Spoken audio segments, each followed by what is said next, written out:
In August 2025, I realized that I'd finally hit 10,000 hours of client work, helping people to become free of anxiety. That's well over 2,500 clients. So what is the exact formula? The 3 anxiety breakthroughs that seems to make the difference for them? Well, that's exactly what I want to give you during this video, so that you too can become free of anxiety as well. And by the way, these breakthroughs do not include having to take deep breaths, think positive, or try not to think about it. Breakthrough 1 is getting specific. So the first thing is, I noticed that people would come in and say things like, I just feel anxious all the time, or I always have negative what-if thoughts. And I know what they mean. When I struggled with anxiety, I too felt overwhelmed by anxiety as though it were everywhere and all the time had racing intrusive thoughts. But the problem is, when you start thinking to yourself that it's everywhere and all the time about everything, it's A, not true, and B, harder to treat. Put it this way, if I armed you with a weapon and told you the target is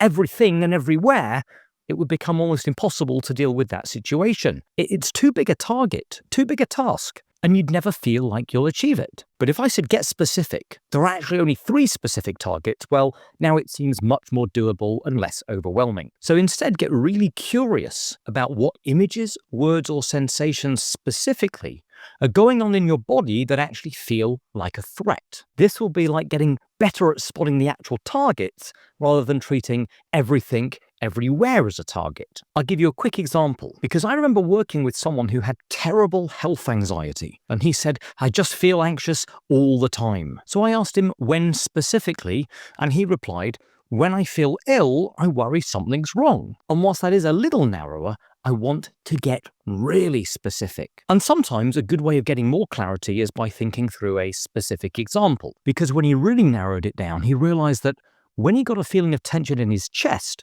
he created a thought of himself having a heart attack and dying. And now we have a specific target, a feeling of tension in chest, and a specific thought labeled heart attack. This is so much easier to treat than anxiety everywhere and with everything. So get specific. What images, words, and sensations are you actually responding with anxiety to? The second breakthrough, the deeper message. If I told you that there was something almost all anxiety sufferers are told to do that is actually backfiring and making you worse, would you believe me? Put it this way, if my son came running into my bedroom and said, Daddy, there's a monster under my bed, how helpful would it be if I said, there's no monster, but whatever you do, don't look it in the eyes?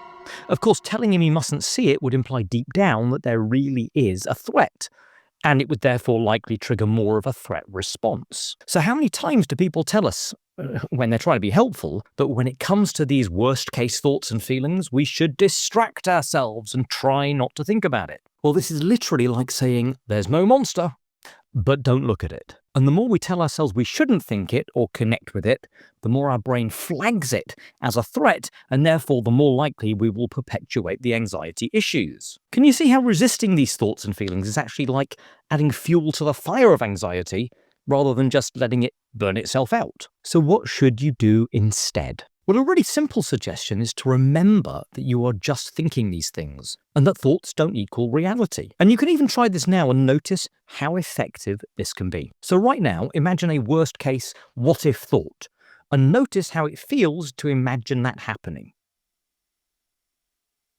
And now repeat, do that same thing again, only this time, add in the phrase first, I'm just experiencing the thought. What if this worst thing happens? When you very literally remind yourself it's just a thought, notice how that feels different and how you're able to have the thought without the same negative anxious sensations, which means something really cool. You don't have to get rid of the thought at all in order to be okay. Practicing tools like this that allow you to disconnect thoughts with anxious sensations without having to get rid of them is a game changer, and much more effective than trying to distract yourself or just think positive. Breakthrough number 3. What if I told you there was one question that can uncover deeply held beliefs that reveal where your journey to break free from anxiety truly lies?